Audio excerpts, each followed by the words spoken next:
O XB-70 Valkyr, projetado no final dos anos 50, foi um protótipo de bombardeiro nuclear supersônico que nunca chegou a ser produzido em série.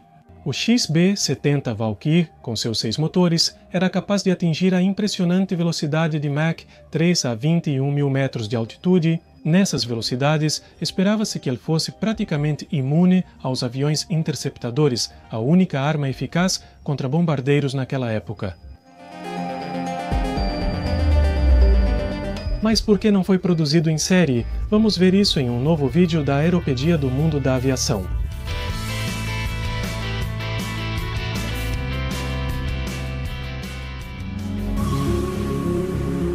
Nos anos 50, durante a Guerra Fria, as armas nucleares pesavam toneladas. E a necessidade de transportá-las, junto com combustível suficiente para voar essa carga útil dos Estados Unidos até a União Soviética, exigia grandes bombardeiros.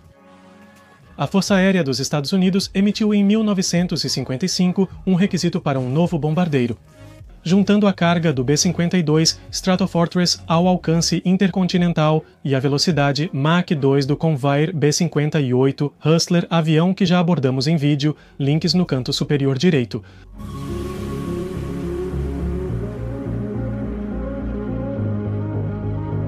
Foram avaliados projetos com motores a jato convencionais e propulsão nuclear, posteriormente abandonada. Também exigia uma carga útil de 50 mil libras, ou 23 mil quilos, e um raio de combate de aproximadamente 7 mil quilômetros.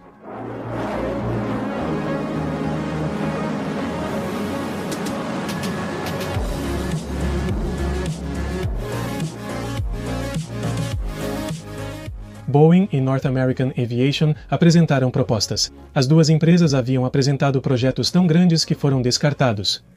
Até o general da Força Aérea dos Estados Unidos na época, Curtis Lehman, afirmou que não era um avião, mas sim 3 navios em formação. Ele disse isso por seu tamanho imenso.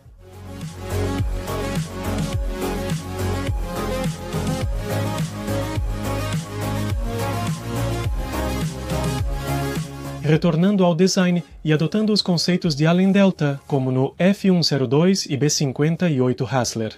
Rampas de admissão variável e motores que suportam temperaturas mais altas levaram a uma descoberta interessante. Um motor otimizado para alta velocidade consumia o dobro de combustível nessa condição do que em velocidades subsônicas, mas o avião voava 4 vezes mais rápido. Assim, concluiu-se que a velocidade de cruzeiro mais econômica seria a máxima, considerando o consumo de combustível por quilômetro. Assim, a aeronave faria todo o trajeto de combate, ida e volta, na velocidade máxima. Mas a dúvida era se isso era possível no avião real.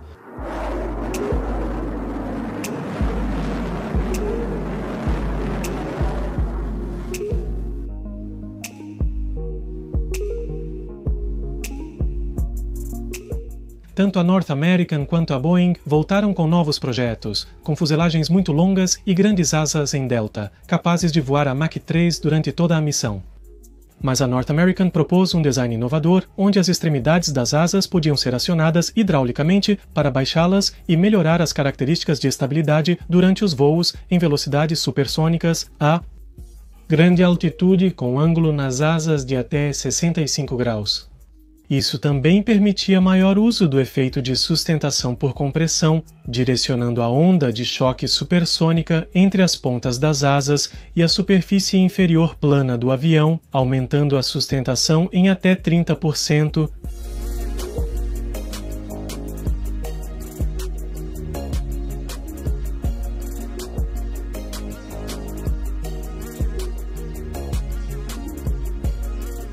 Outro desafio era o calor gerado em voos de alta velocidade. A Mach 3, o avião alcançaria cerca de 230 graus Celsius devido ao atrito com o ar e nas bordas de ataque a temperatura poderia ser ainda maior. 300 graus Celsius. A proposta para lidar com isso foram lâminas finas de aço inoxidável, soldadas em faces opostas de um núcleo de lâminas em formato de colmeia. E também o uso de titânio para as bordas de ataque e o nariz. E para resfriar a estrutura, o combustível era passado por todo o avião antes de ser queimado nos motores.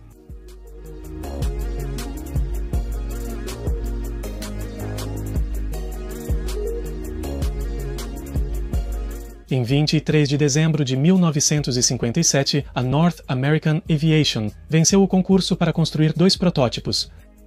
O bombardeiro seria chamado B-70, e o nome Valkyria foi escolhido em concurso entre membros da Força Aérea dos Estados Unidos da América. O protótipo fez seu primeiro voo em 21 de setembro de 1964 e o primeiro voo supersônico ocorreu em outubro do mesmo ano. O segundo protótipo atingiu uma velocidade de Mach 3.05 durante 20 minutos. Em janeiro de 66,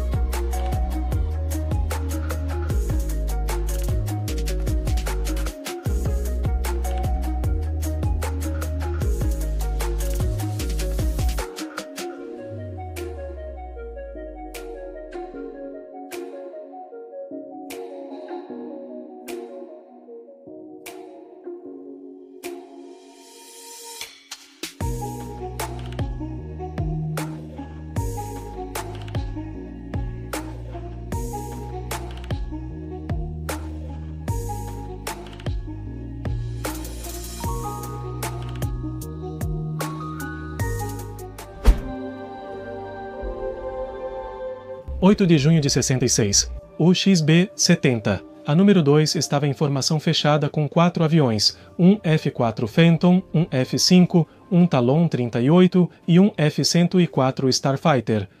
Todos para uma sessão de fotos da General Electric, fabricante dos motores desses 5 aviões. Mas o F-104 se aproximou demais da ponta da asa direita do XB-70, virou, bateu na asa e no estabilizador vertical. As 2 aeronaves foram destruídas e só um piloto do XB-70 sobreviveu após se ejetar. O relatório da Força Aérea dos Estados Unidos indicava que provavelmente era o piloto do F-104. Da posição em que estava, ele não conseguia ver corretamente a asa do bombardeiro. E que foi um vórtice gerado por essas enormes asas que fez com que o F-104 girasse repentinamente.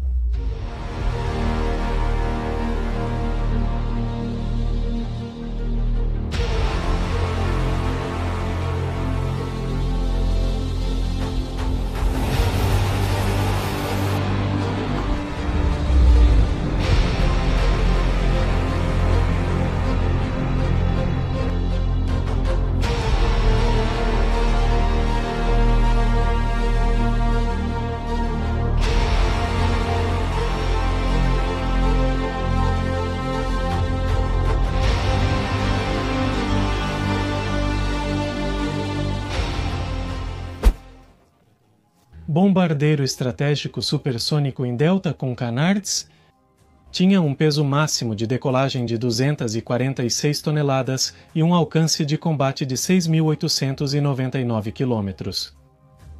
Sua velocidade máxima era de Mach 3.1 e possuía um compartimento interno de armas para 23 mil kg de armamento.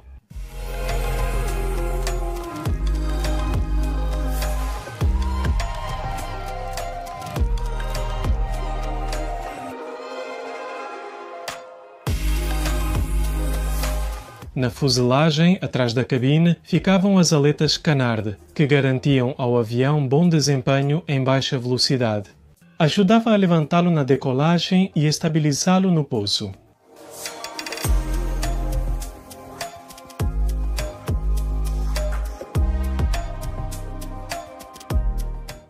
A propulsão usava 6 turbojatos potentes da General Electric. JJ-93, G3, todos posicionados juntos em linha dentro de uma espécie de câmara retangular sob a fuselagem central e as asas. Sua missão era controlar as ondas de choque geradas pelas altas velocidades, garantindo que o ar chegasse aos motores na pressão e velocidade ideais em diferentes altitudes e velocidades.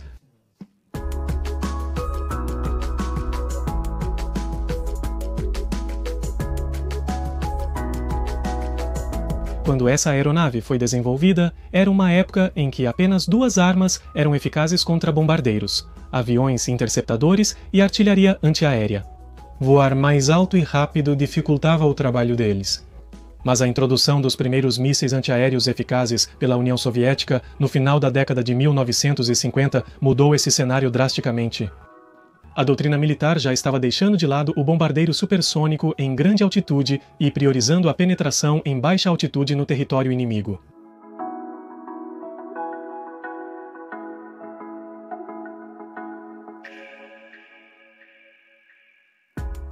No início dos anos 60, após gastos de 800 milhões de dólares, cerca de 7 bilhões atuais, o presidente Kennedy cancelou o programa por achá-lo desnecessário e economicamente injustificável, porque já tinha poucas chances de superar as defesas inimigas com mísseis.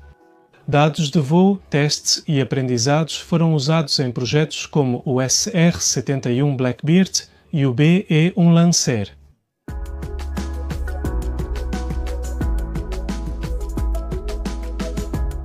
O único protótipo sobrevivente desta aeronave está no Museu Wray-Patterson, em Ohio, Estados Unidos. Até o próximo vídeo, sou Marcos e esta é a Aeropedia.